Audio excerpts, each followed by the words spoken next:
E aí, galerinha do segundo ano, tudo bem? Na nossa aula de literatura de hoje, a aula um do livro 2, o conteúdo se encontra no capítulo 5, tá? Quem tiver com o livro aí em mãos, dá uma pausa aqui, pega o material e retorna para assistir, tá? Então, na nossa aula de hoje nós iremos falar sobre o simbolismo, tá?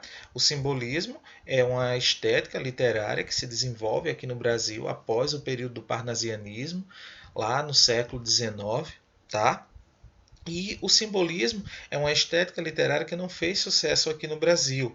Ela fez mais sucesso lá na Europa, especialmente na França, tá? Aqui no Brasil, apesar dela ter grandes poetas, tá? Grandes autores, ela não fez sucesso por ser uma poesia mais complexa, uma poesia mais fechada. E quando a gente fala de simbolismo, gente, não tem como a gente não citar as duas características importantes desse período, que era a musicalidade e a espiritualidade, tá? Mas por que musicalidade e espiritualidade? O próprio nome já nos lembra, tá? Esse S aqui, de som e de sagrado, que traz esse tom da espiritualidade, tá? Para o poeta do simbolismo, o mais importante era o soar bem, tá? Por isso que se entra nesse período aí a musicalidade. Ou seja, o som era mais importante do que os sentidos das palavras.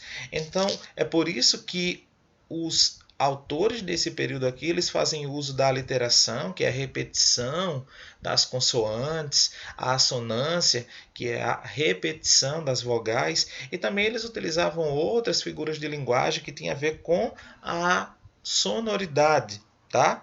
E o poeta desse período aqui do simbolismo era um poeta que se opõe aos períodos do parnasianismo, do realismo e do naturalismo, ou seja, ele quer trazer uma poesia mais espiritual, tá? Que lembre os sonhos, que lembre mais esse lado místico, tá? Então ele vai utilizar nesse período aqui um vocabulário mais litúrgico, tá? Com palavras como sacrário, hóstia, altares e entre outras que lembrem todo esse vocabulário litúrgico, tá? E quando a gente fala desse vocabulário litúrgico, a gente lembra também de sublimação. Sublimação, como a gente sabe na química, é a passagem do sólido para o gasoso. E na literatura simbolística, vai ser a passagem do real para o imaterial. É por isso que entra esse tom da espiritualidade.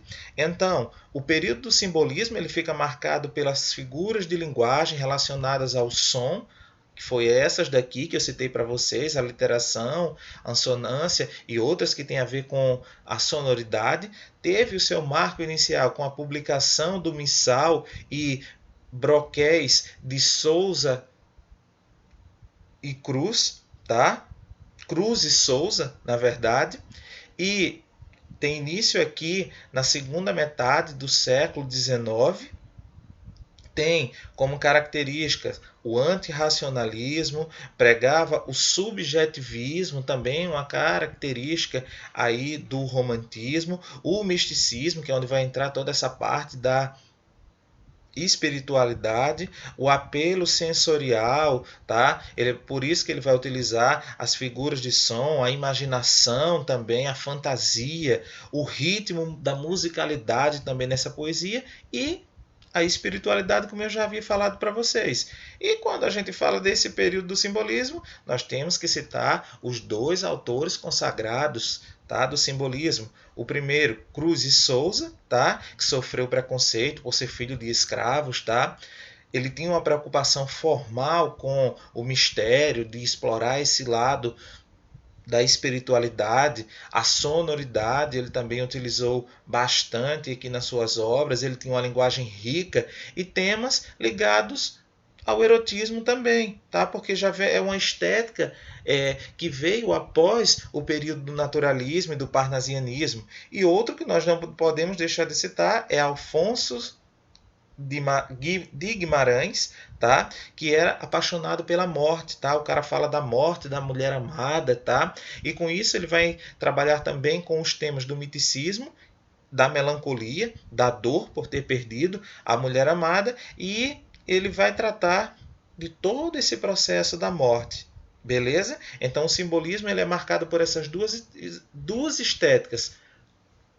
O som e a espiritualidade. A musicalidade e a espiritualidade vão entrar como características bastante marcantes nesse período aqui do simbolismo. Então, pessoal, se houve dúvidas sobre esse conteúdo, anota as dúvidas aí na nossa videoconferência, nós iremos respondê-las. Beleza? Então, tchau e até o nosso próximo encontro.